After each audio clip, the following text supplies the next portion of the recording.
The small potatoes. Listen, this is important. That's important. Hello, everyone. Thank you once again for joining me on God's Show with me, Rev Yo. Today, I have a very exciting guest to end our Men of Distinction month. We have been dealing with men all month because I never want to forget about my brothers. So all month we have been having men come to address the issues of fatherhood, being a man, or whatever they wanted to address you with.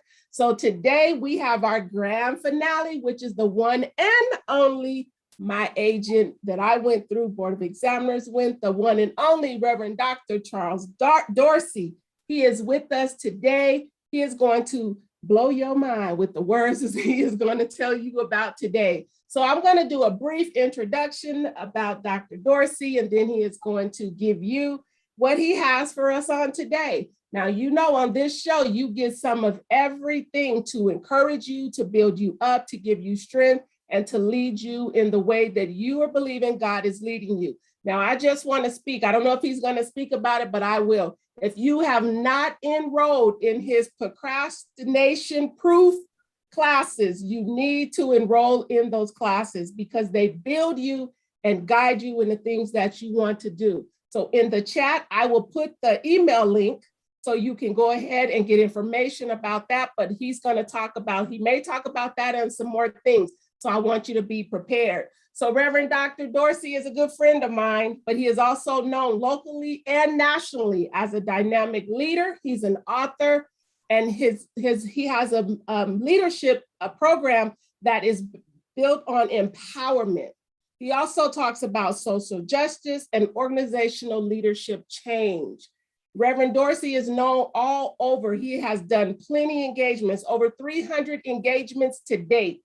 So that tells you he is a powerful man speaking what needs to be spoken for us to move forward in our lives.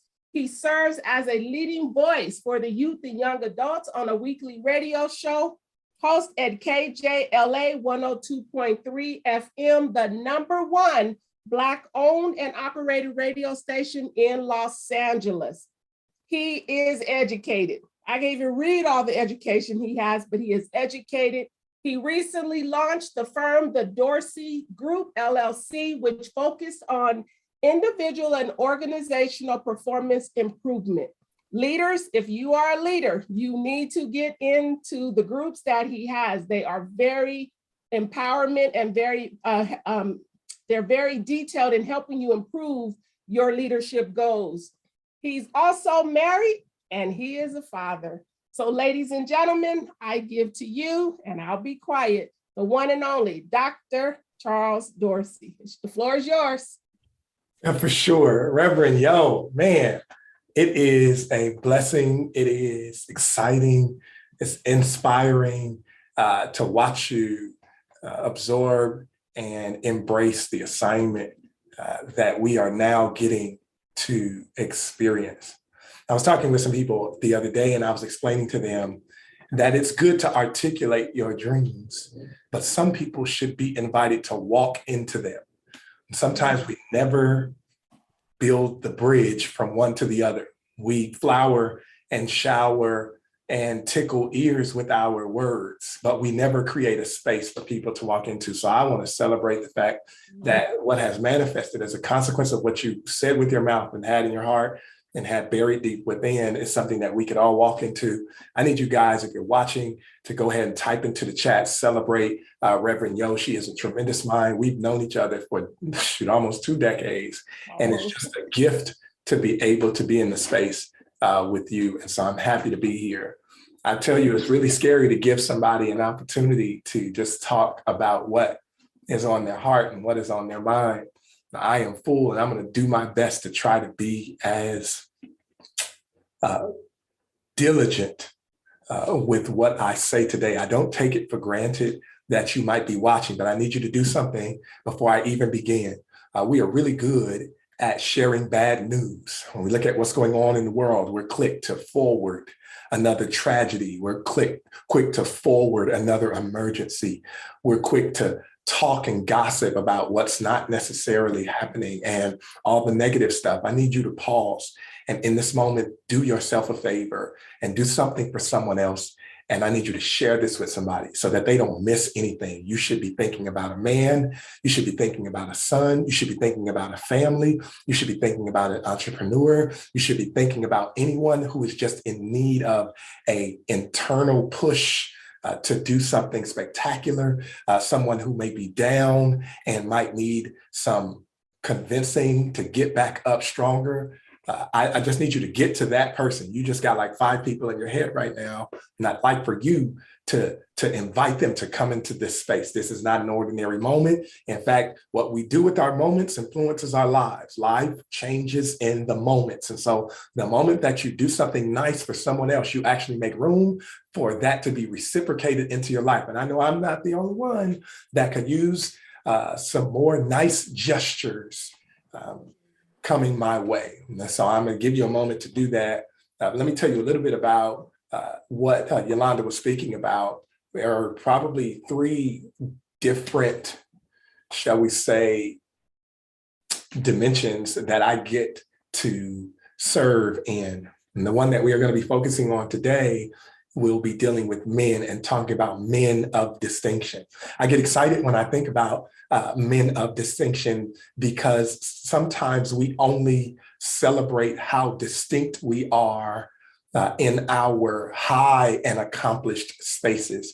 And we honor that and we elevate that and we laud that and we choose to lead with that because we believe that that then opens up the most doors and positions people to be able to honor our being a distinct man most intentionally.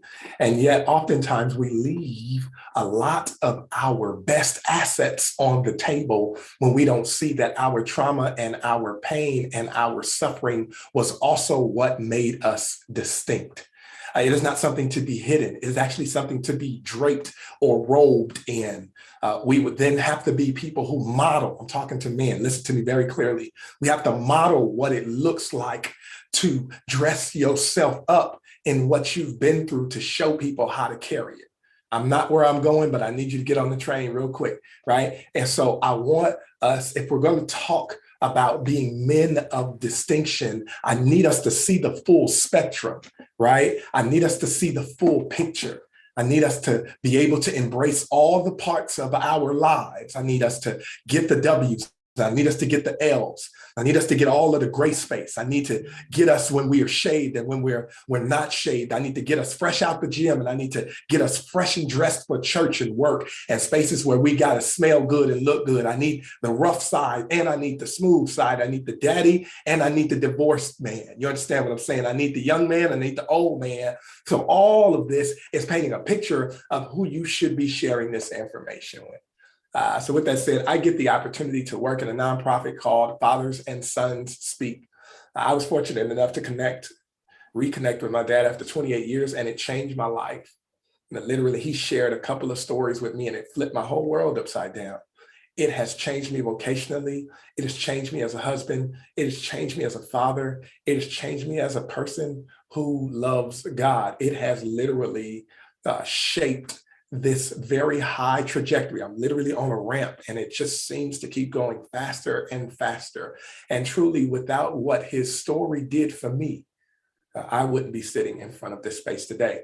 I'm also going to shout out that I'm wearing this shirt. It's called Good Father Loading. So let me also help you to understand what you are witnessing. You are not witnessing somebody who has arrived. No, sir. No, ma'am. You're not witnessing somebody who has figured everything out. That's not true. I do not have all of the answers. But if I could, if I was sitting in a room with you, I would just ask somebody if they understand what I mean when I say I feel like I'm loading, though. Oh man, this is getting good already. The shirt is intended to articulate that I'm not where I'm going, but I'm not where I was. It's suggesting that there is a consistent deposit that's happening inside of me. And if you could deal with me while I'm loading, I promise you, you're going to love me when I get full. I'm talking about people who can appreciate somebody who is in process. Is anybody who watching right now just wants to type into the chat real quick and just, shout out, say it's me, it's me, it's me. I'm loading right now. I'm loading. I'm connected to something that is pushing me forward. I'm connected to something that is offering me a lot of lessons. I'm connected to something that is helping me give birth to a dream. Something is loading inside of me. And if you don't get excited about my loading, I'm going to get excited about my loading. In fact, I don't even need you to get excited about my loading, but I need you to know that I'm loading. Because if you think this is good, you're going to be mad at me. Woo! When I get where I'm going. We also have other material. Where can you find more information about Fathers and Sons Speak? I'm so glad you asked. If somebody would kindly type this into the chat, www.fathersandsonspeak. And so I'm going to offer some information about how to leverage your pain and how to leverage your trauma and how to leverage life's most unfortunate situations and get the most out of it. Like by the time I'm finished talking to the brothers today, you will understand how to redeem some of the experience that you had, that anything that you have left on the table just for random usage, just as something that's not valuable, will hopefully be made apparent to you. But also let me point you to a couple of other things that I'm working on. This also might be of interest to you. She talked about the procrastination proof piece that we have worked on. This is a formula and an experience that I have shared with people because it helps me to meet 80 to 90% of my goals every single time I use it. And it helps me to integrate my life in a way that gives me emotional and psychological and spiritual and mental health. It also allows me to have tremendous amounts of fun as well as achieve a giving and a missionary and a charitable life that just adds value all over. So if you're interested in that, you can go over to procrastinationproof.com. You can find some information there. There's also a few set of podcasts out on that. The other thing that I'm working on is I'm helping people make more passive income. I won't say a lot about this, but if you are interested in building 5 streams of passive income, we are moving people through that. And in fact, literally in the next few hours, if you follow me at the Dr. Dorsey on Instagram, THEDRDORSEY. We're about to make a mega announcement. And so just to give you a sneak peek, if you've ever considered writing a book, if you've ever considered publishing a book, if you've just been stuck, if your book has collected dust, if it's just kind of set to the side, you don't want to miss this. It's only a limited amount of space. And I'm literally, because I've been fortunate enough to publish books, I really know how to do it. I know how to do it well, and I know how to do it fast. And so some of you guys are right on the edge of the next major productive moment in your life, and you just need a tool to walk alongside you. And so what we're doing with helping people to create other streams of income is we're laying out the infrastructure, we're answering questions, we're dealing with mindset, and hopefully by the end of the year, you will see that you've been able to make money while you sleep, you've been able to make money while you're at your other job, and you're able to do some of the things that you've always wanted to do because you put these systems in place. So those are all of the things that you can tap into if you wish. Where can you email me? I'm so glad that you asked that as well. You can email me personally at dr, as in doctor, dot Charles, CHARLES, at the Dorsey Group, LLC.com. I know that's long, but again, dr dot Charles, spelled the regular way, at the Dorsey Group, LLC.com. I put all of that up front so that you will not have to wait till the end of the conversation in order to begin reaching out. If I do not see an email in my email box by the time I get off of this link, and after you finish listening to me, you're not serious about where you're going. You're not serious about what you want to do. And honestly, let me just be really upfront with you. I don't have a lot of patience for people who talk more than they act. Faith without works is dead, and so will be the future of people who do a lot of talking but have no interest in acting. I don't necessarily have time to listen to people talk about what they're going to do. I would much prefer to watch you do and walk alongside you. So just to give you my vibe, I just don't spend a lot of time doing that. And so as a consequence, we're going to deal with these men of distinction, because some of us are in the same space and we're waiting on somebody to walk alongside us. If you would permit me, I'd like to use just a little scripture in order to give you some context about what we are going to talk about today. But I want to talk to you about a paralyzed man. Okay, I'm going to introduce you to a paralyzed man. I'm going to introduce you to somebody whose body has been disabled. I want to introduce you to somebody who has every excuse to let their life fade into nothingness, every excuse to say, I can't, I won't, I will not, has every reason to just leave life exactly the way it is. I want to introduce you to that person. And here is my hypothesis. My hypothesis is that he is perfectly positioned by his paralysis. Okay, this is my hypothesis, that because he is paralyzed, his value is significant. My hypothesis is that the amount of time that he has spent being paralyzed has only pulled the arrow back further in the bow. And he is getting ready to launch into an unknown space of possibility and potential and provision. And I'm here to get you there, right? Because it's helpful for anybody. I also want to shout out to my paralyzed people, because people have been underestimating you. They literally don't know who you are because you ain't moved in a long time. But one good move and it'll show them who's been sitting there the entire time. I'm talking about people who've been underestimating you. They don't think you look good. They don't like what you're doing. They don't like what you like. They walk by you. They dismiss you. They don't want to hear what you got to say. I'm here to talk to you. So I'm going to just read this little scripture. It's a little long. You may be familiar with it. Please allow me to flex this theological muscle just a little bit, and then we're going to be gone. I promise you. Well, I can't promise you I'm not going to be long, but I know there's a time limit. So we definitely going to abide by that. I'm looking at the Gospel of Mark, and I'm looking at chapter 2. I want to introduce you to the paralyzed man. Bible says, a few days later, when Jesus entered Capernaum, the people heard that he had come home.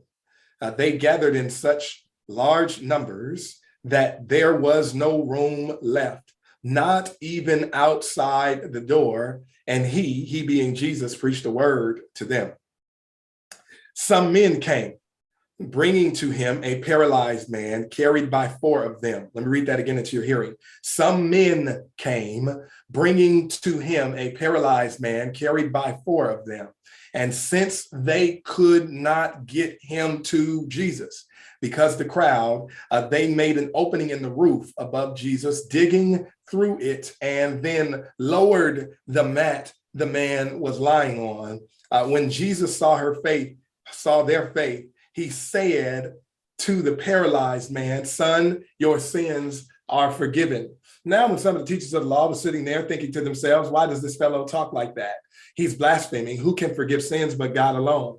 Immediately, Jesus knew in his spirit that this is what they were thinking in their hearts. And he said to them, "Why are you thinking these things? Which is easier, to say to this paralyzed man, your sins are forgiven, or to say, get up, take your mat and walk? But I want you to know that the Son of Man has the authority on earth to forgive sins." So he said to the man, "I tell you, get up, take your mat and go home." Here's where it gets good. He got up. Okay, nope, not doing that. Took his mat and walked out in full view of them all. This amazed everyone, and they praised God, saying, "We have never seen anything like this." I want to introduce you to the paralyzed man. You do understand that this story is kind of exciting, but it doesn't get really exciting until the men come into the story, until these men who are trying to get into a place that is at capacity. We really are not interested in the details of the story until we get to these men. And I just want to help some brothers to understand what makes you distinct. You add details. Yes, you do. When you show up, people start paying attention. And that's why when you're absent, people pay attention because you are supposed to show up. If I had to give you one of the keys to maximizing your distinction, and the first thing that we learn from this wonderful paralyzed man is that it doesn't matter what you got to do, you got to show up. You got to show up. Even if you're loaded, you got to show up. Like the story doesn't get good. It's cool because Jesus is in the story. If you're a Christian, if you're a believer, you don't have to believe that, but it's good in the beginning because there are people gathered into a room and they came to see somebody who's very popular and he's got a full house. That makes the story really good, but it doesn't get really detailed until these men come into the story. You want to have people start paying attention to what's happening in your community and in the job and in the places that you care about. I dare you to show up. Because when you show up, people start paying attention. And now here it is. For some of you who have stopped showing up to stuff, it died because you stopped showing up.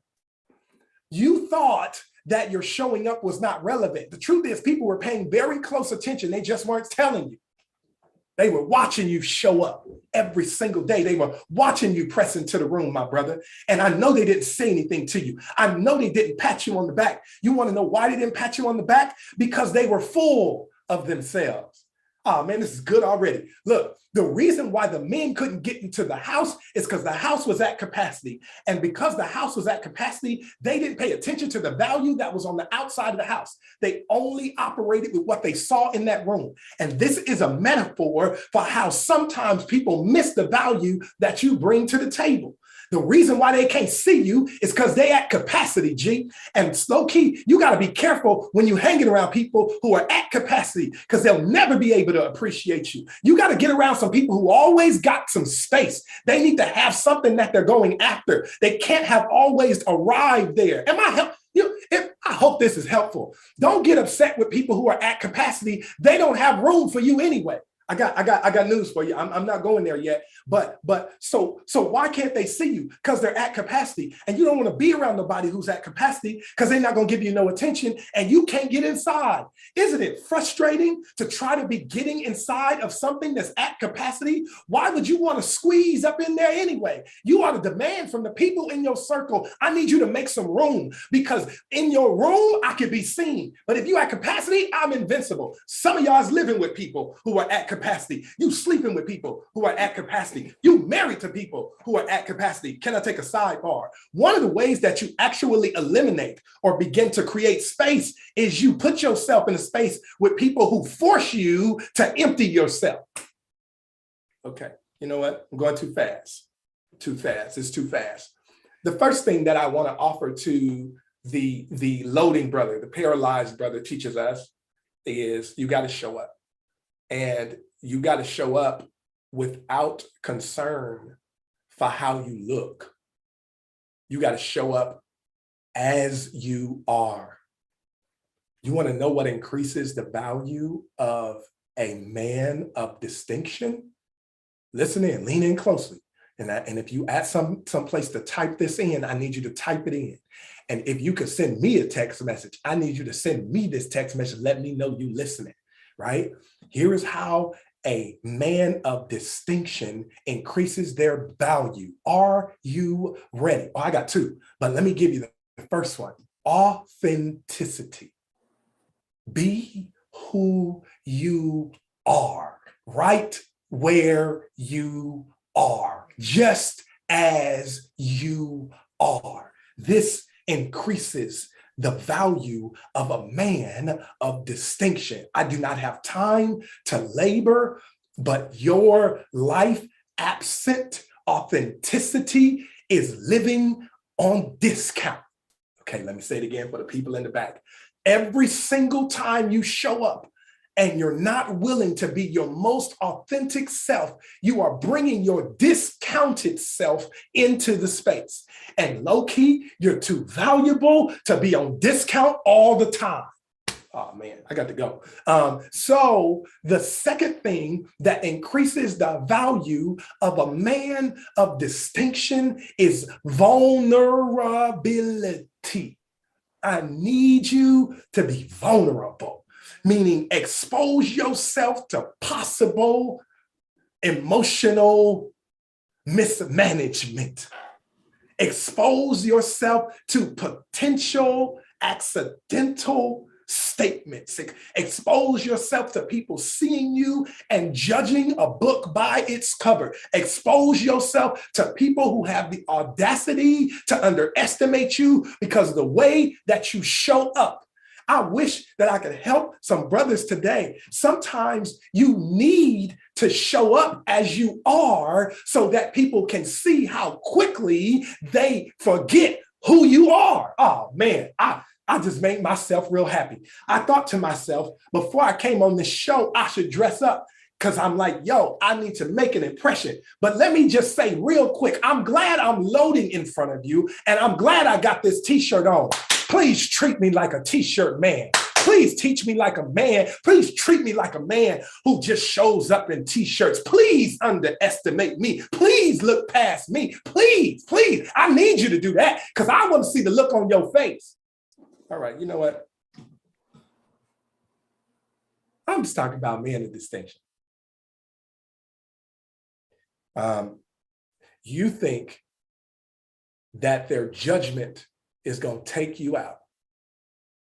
You're afraid that you don't have the skin and the energy to survive their mismanagement. Huh? Isn't it scary that they might say something to you that'll set you off? Isn't it scary that you might try to be honest and they misinterpret it? Isn't it scary that they might see how you look and see how you show up, and all of a sudden they might not extend to you the grace and the gratitude and the dignity that you deserve? Isn't that scary? Yeah, it is. Paralyzed man says, show up anyway, Doc. There's a surprise for you. And so the paralyzed man models this for us. Here's a strange thing, though. Here's a strange thing. I'm going to proceed forward. I hope you're getting this in your notes. I hope you're typing it into the chat, right? He showed up as he was. He wasn't loud when he showed up. I'm going to get to the part that's pretty obvious in the text. I want to read it just in case you just got here, right? In verse 3 of chapter 2 of Mark, which I am using as the foundation to build this house for you to live in, my brother, because this is a house you can live in. This word, these words are bricks. And I'm trying to build a subconscious. I'm trying to build a fortress so that when you need safekeeping, you can walk into this type of mindset and find yourself free to be who you are supposed to be. And the world becomes a different place. But it says in verse 3, some men came bringing to him a paralyzed man. I literally can stay here the rest of the time, but I want to show you a couple of things that blew my mind as it relates to a man of distinction. So there are two types of distinctions that I want to surface right in this moment. And I would like to call them certain types of distinct men. In fact, there are three. This is getting so good. I got to hurry along. Look, the first distinct man is the paralyzed man. And I have spelled out to you that his distinction increases in value because he is vulnerable and because he is authentic. And truthfully, he showed up and he never said anything. We don't know what his voice sounds like. We just know what it looks like for him to show up. But there are two other distinctions in this particular story. And I just want the paralyzed man, if he was talking, he would tell you that there are two other distinctions. One of the distinctions are those men who are carrying him. I wish there was a brother who's watching right now and you could empathize that your distinction is your gifting to carry other men. I could throw this book across this room right now. I know that it's heavy. I know that it is difficult, but sometimes you are literally built at certain spaces in your life with a carrying assignment, that what makes you distinct is not what you have, but what you carry. You don't like what you carry, but it was given to you to carry so that it could expose your distinction. Yeah. So distinct men obviously can fall into this category if they are willing to carry something. And this is what I love about story. We don't know how long they've been carrying it. We don't know how old they are. We don't know what they do for a living. We don't know what they're wearing. All we know is that when we meet these four men, what makes them distinct is not them being men, but what they are carrying. Pause for a question now, please, please, please. If there's anybody here, and I know the women can empathize with this too, but I'm not talking to you today, but you take your happy moment, you take your clap, you take your shout, or whatever you need to do, you blow your horn, you flick your lights, I don't know where you at, you hit your steering wheel, you hit your keyboard, you click your mouse. Don't close out of the screen because I still want you to hear it. But I wonder if there's a man here who can empathize and just type in real quick, I'm carrying something, right? Thank you, God, for giving me an opportunity to carry something. I know I don't say thank you often because I'm busy navigating what I got to carry, but I'm thankful that when people see me carrying it, what I'm carrying offers more distinction and value to my life. And here's the truth about it. The truth is, this is what blows my mind. It's what blows my mind. It's what blows my mind. Listen, we don't know how long they've been carrying them. We just know that they are carrying something. Now, here's the thing. They never tell us the distance that they've been carrying. We only meet them when they get close to the place where they're about to experience relief. Okay, this is too good. I don't have time to go there, but I need my brothers to understand now that because we don't know how long you've been carrying it, we can't actually appreciate how strong you are, but you know how long you've been carrying it. So you might have left some strength and some encouragement and some conviction on the table because you're carrying something and you're anticipating that you're going to have something else to carry in the future. But what you're carrying now has proved to you that you are stronger than you thought you were based on the amount of time that you've been carrying. And I just want to help you for a moment, my brother, and I want to call you a strong man. I want to call you a strong man. Where are my strong men at? Give me a flex emoji in the chat. Where my strong men at? I've been carrying it for a long time. If you married to a strong man, you ought to blow up a flex emoji and give it to him on Father's Day. Screw that. Give it to him every day. Give him a flex emoji. Say, I see you, baby. I know you've been carrying this for a long time. I thought you was going to break last week, but look at your fine, strong, wonderfully committed self. You still carrying that? Let me pat you on the back. What you need? Somebody to fan you? I know it's hot outside. It might be cold outside. You need somebody to adjust the temperature just to celebrate the fact that you've been carrying? My brother, you're stronger than you think. And I know that you don't appreciate it, but somebody got to tell you. You're stronger than you think, my brother. You're stronger than you think. That's one area of distinction. So we got two now. We got the paralyzed man who says, yo, I'm showing up vulnerable and I'm showing up authentic. We got the second brothers that say, yo, I've been carrying something. I'm a strong man. You don't realize what I've been carrying. Yeah. And then there's the other distinction. Look at the text. Look at closely. Listen in here. Bible says, some men came. You catch that? That's what it says. The first three words. Some men came. Can somebody tell me what number some is? I bet you it's more than 4. So now in the text, we see that everybody who came wasn't carrying. So the other distinction is now that some people's assignment is different. I taught this a different way before, but let me go ahead and encourage some men, because I used to ask the question, why didn't they alternate who was carrying? But then I started realizing that everybody isn't built to carry. So now the men who are not carrying cannot compare themselves to the men who are carrying. And let me talk to my ladies. If you would stop comparing men based on the assignment, because some people are good at carrying and others are good at leading. You got to be able to see and empower the brother exactly where he at. So some men had to go out in front because they knew the route. And some men had to stay behind to be sure that nobody got to what they were carrying. But each person that came had an assignment. And so let the carriers carry, and you celebrate them too. And let the people who are walking beside those who were carrying celebrate them too. But I also got another revelation, because the truth is everybody ain't qualified to carry some stuff. Oh, man, I wonder if when they found the guy, they said, hey, who's most qualified to carry this? Oh, man. Can I just help you to beefing up your resume? Based on your life experience, let me ask you this question. What are you qualified to carry? Come on, brother. Come on, talk to me. Talk to me. Talk to me. You left it on the table, Doc. You left it in your tear duct. You left it in the dungeon. You parked that bad boy away. It's locked up in secrets inside. My question is, what are you qualified to carry that you have yet to pick up? You know you're qualified to carry something.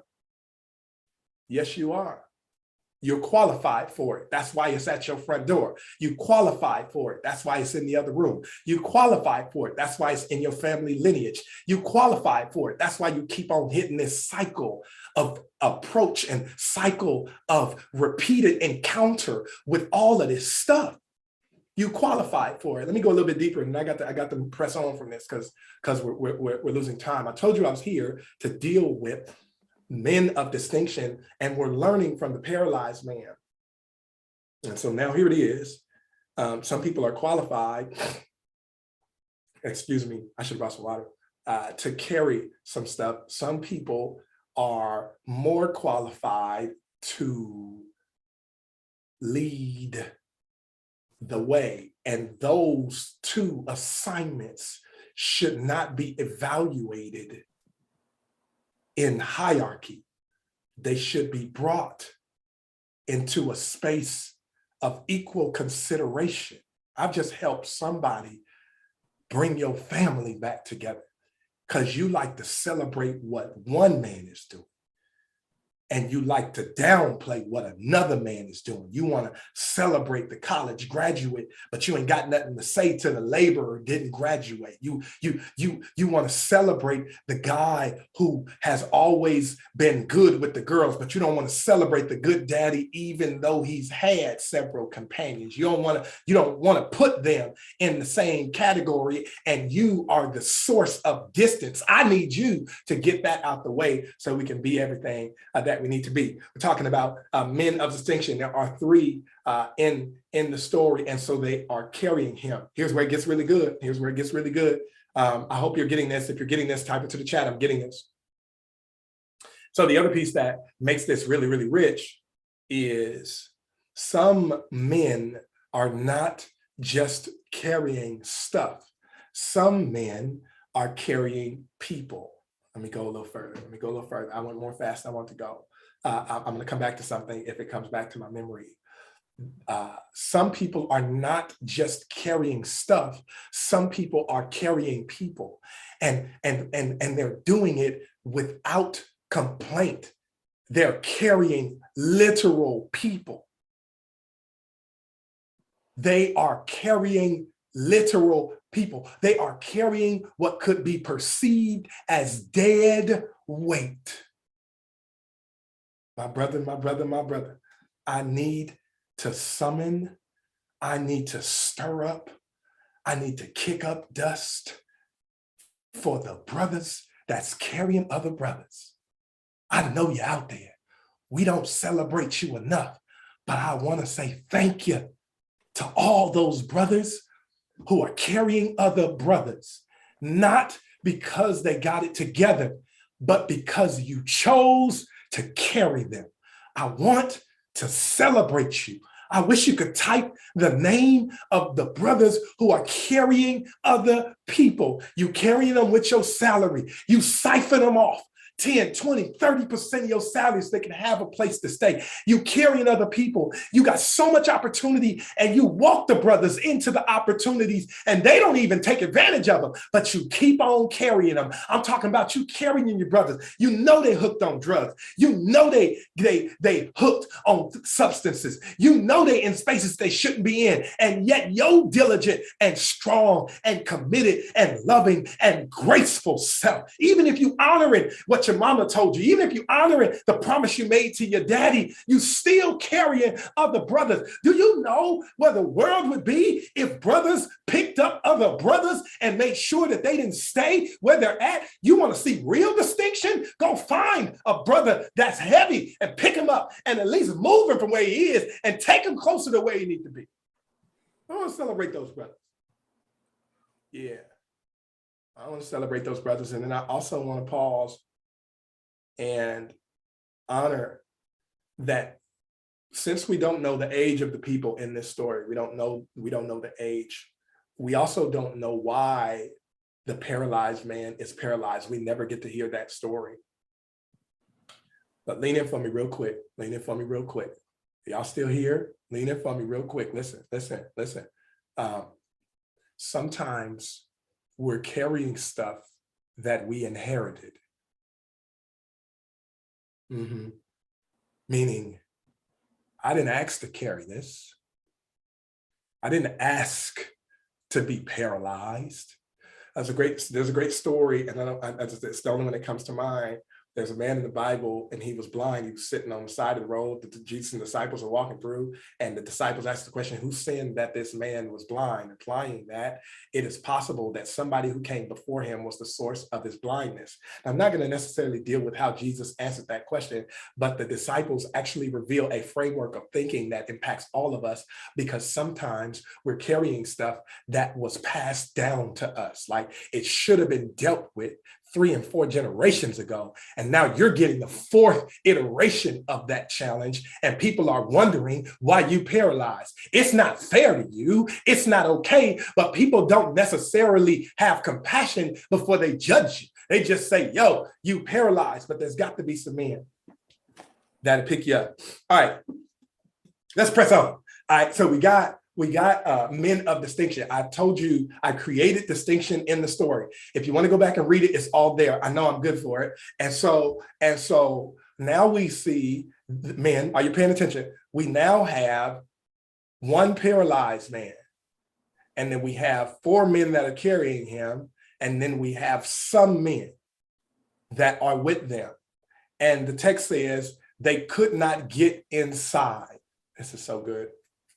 And so the men decide if they can't go through the right entrance, they will create their own entrance. They did not wait on anybody else to give them permission to get in that room. I am about to do some real work. Listen to me right here. Stop asking for permission to get into your house. Stop it. You don't need permission.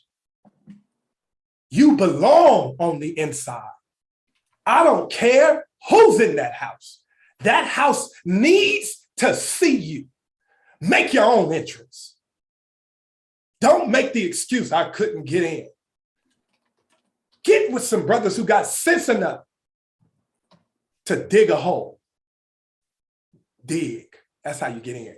Dig. And I'm not talking about violence. I'm talking about dig lovingly, dig creatively, find the right moment to get in there, lower down, ascend from great heights. But whatever you do, don't stay outside. Need you get in. But here's my trick. This the tension, and I got to go. It's hot. 4 carried him, more than 4 came, but only 1 got in. I'm gonna stop right here. I just got excited. I'm not gonna do any more, real fast talking. Listen to me. That means the paralyzed man, listen, this is his lesson. This is his lesson, because we don't know how long he's been paralyzed. When they lowered him into the room, without an idea of how he was going to come out. Listen to me. They didn't get to get in, but they trusted that one man getting in was going to make the difference. You think that you just one man. Ah, man. And you are just one man. And I can go on and on about the power of one man. However, I want to extend that right to authority and influence to the power of one paralyzed man.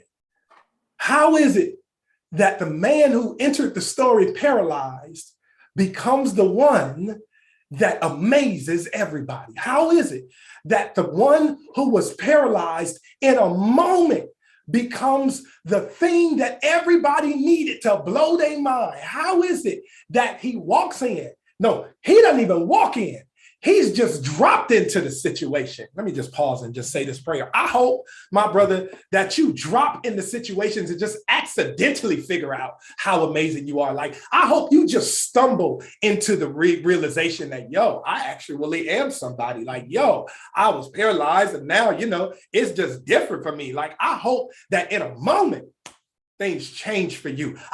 You know what? I'm hoping that in the next 3 days, you're going to have one of them moments where you were undervaluing yourself and you were dropped into a situation. And because you were dropped into it and you came out of that thing different, somebody going to say, look, I told you. So let me hurry along. If I don't have time, you want to hear the rest of it, we'll do a part 2. But maybe next year when we do the men of distinction, we don't know what we're going to do. But he was dropped in, but he walked out. See, he was dropped in, but he walked out. He was dropped in, but he walked out. They carried him there. He carried himself out. They carried him to the space, and he picked up what was carrying him, and he started carrying it. Let me give you some tips about how you become a man of distinction. You got to carry what's carrying you. You got to be willing to be dropped into some situations. You can't be prepared all the time. You cannot be upset because somebody had to carry you there. If you got to be carried, get there. So what about how you got there? There is another form of transportation that's going to get you out of there if you take the form of transportation you got there. Stop staying where you are because you don't like the transportation that's available to you. Use the transportation that you have. This makes you distinct. So he was dropped in and he walked out. Listen to me. So men, when other men do something for you, you have a responsibility to go back to where they were. Listen to me. Look, I asked myself the question, why didn't he stay in the house? Listen to the instructions. He said, pick up your mat and walk. He never told him where to go. I'm helping you. I'm helping you. He said, pick up your mat and walk. He never told him where to go. He could have picked up his mat and walked in a circle. He could have picked up his mat and walked through the crowd. And since he had gotten a mission, he could have sat there and he could have listened to Jesus like the rest of them. He had VIP access. He was sitting at the front and he got called out by the person who was on stage. There was no reason for him to leave that room. He just said, pick up your mat and walk. He could have walked into another empty space in that room. He could have walked over to Jesus and gave him a high five like, yo, man, I'm happy, man. Thank you. I appreciate this. He could have gave him the brother hug. You know how we give him, he could have put his arm around, he could have did all that. No. But listen, the text says, it says he picked up his mat and walked out in full view of them. The Bible says he picked up his mat and he walked home, which means that he went home different. He was carried away from home, but he walked back home. I got to stop. Something carried him away from home, and he was damaged when he left. And when he came back, he was carrying as evidence to never disconnect from what used to carry him. He was not ashamed of his mat. He went home with that mat.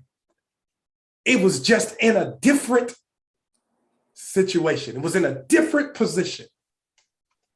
You want to change your house? Carry what's carrying you. Nobody asking you to get rid of it. We just want to make sure you carrying it. Don't let it carry you. That's what I'm doing with this Fathers and Sons Speak work. It could be carrying me. No, I'm carrying it, and I'm carrying it to as many people as possible.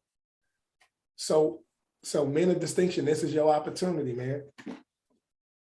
Right? In my sanctified imagination, when he picked up his mat, all of his skills came back to him. In my sanctified imagination, he could be creative again. In my sanctified imagination, he could go and make money for the house again. He could contribute again. In my sanctified imagination, he started seeing differently. When he got home, he hugged his children if he had them. In my sanctified imagination, he went back to all of the places that had counted him out, and he said, thank you. Thank you. I needed something to do after I came out of this. Let me show you what I'm carrying. Anybody here I could help? Show me where the matted people are. I got someplace I got to carry them. Show me where the matted people are. I got a business that I got to give birth to, showing people how to pick up your mat and walk. I got something I got to create because I found out that my pain was profitable to me. So I got people, there are treasures laying on mats. Show me where the matted people are in my sanctified imagination. And so he kept his wardrobe because he wanted them to see. He had uniform automatically. And he had a distinction that nobody could take from it.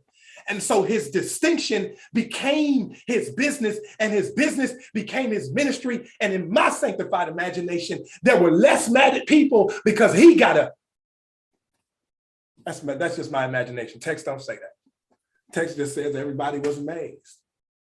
So now he has a used to story. That's the way everybody says, hey, that's the guy that used to. Oh yeah, that's the guy that used to. Well, what happened to him? He had an encounter with somebody who could change his life. And he was never the same. So I hope this was helpful to you guys. I go on and on. It's one of my favorite conversations. Fathers and Sons Speak, we're trying to collect 100,000 stories. If you want to share one, do that. Let me just remind you, go over to Fathers and Sons Speak, tap in, send us an email or send me an email, right, at dr.charles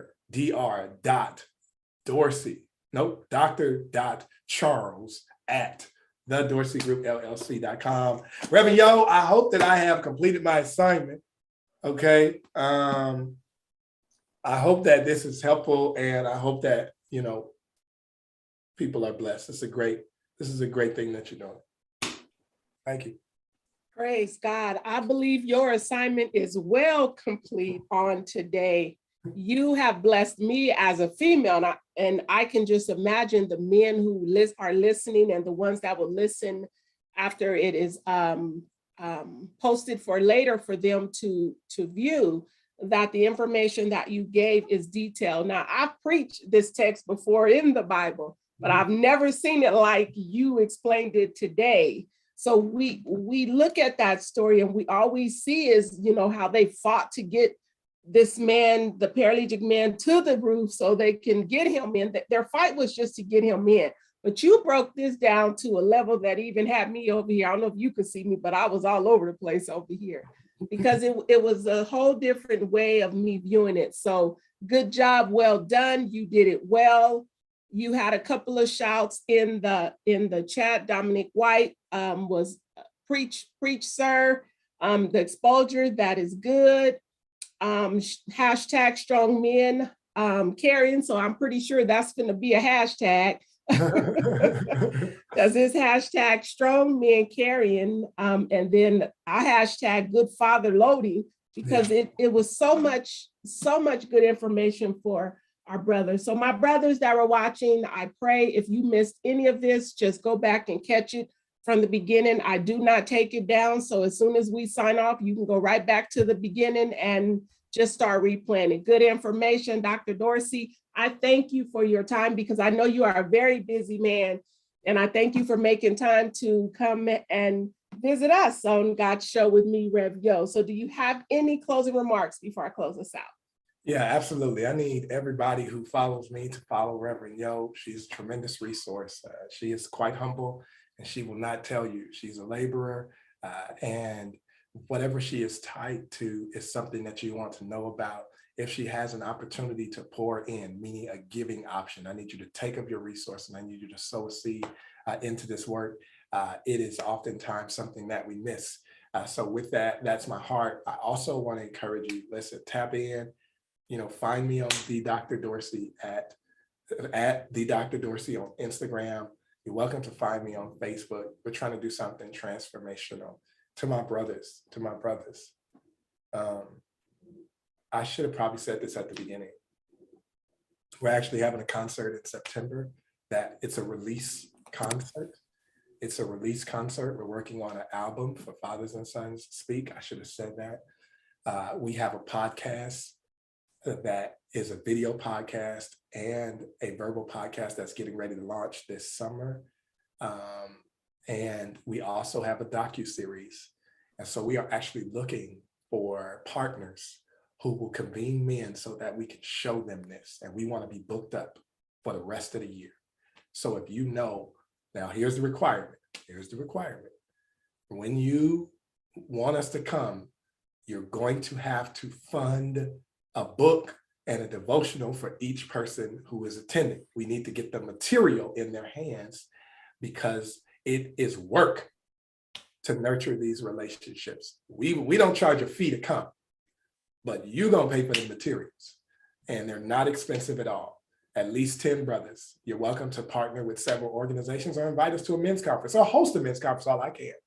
But that's something that we're passionate about. So that's something that we would appreciate, every inquiry. And to my sisters, you guys can do this much better than us. Find some spaces, create some spaces. Now, these rooms that we convene for these brothers are for men only. I can personally do a family setting, like I can come to homes and do it. But when we get men together, we need it to just be us. So we can talk and we can have our moments and we can be vulnerable and open without sometimes the disruption that happens when the opposite sex is in the room. Not because you intend to do it. You have all positive intentions, but when you walk up in there, nature calls. And we want to be sure that we contribute all of our energy and synergize as brothers. So anyways, that's all good. I got to go. It's good information. So gentlemen, you have all of Dr. Dorsey's information in the feed, www.fathersandsonspeak.com. You can get these shirts. You can get these shirts at the website. Okay. So you want to go there. You have the www.procrastinationproof.com on there, and you have his personal email with dr.charles at the Dorsey Group LLC.com as well. So you have all the resources you need. He gave you ways to connect with the programs that he is doing to help you become, improve who you are, or just become better in what you want to do. So you have all the information there. Once again, Dr. Dorsey, I thank you for coming on God's Show with me, Rev Yo. And as I do always every week to my guests, I want you to be brave, be strong, and be different. Ask and it will be given unto you. Seek and ye shall find. Knock and it will be opened unto you. Believe in yourself and encourage yourself. But in all things, remember, seek ye first the kingdom of God and his righteousness, and all these things shall be given unto you. Peace and blessings, my brothers and sisters. Until next week.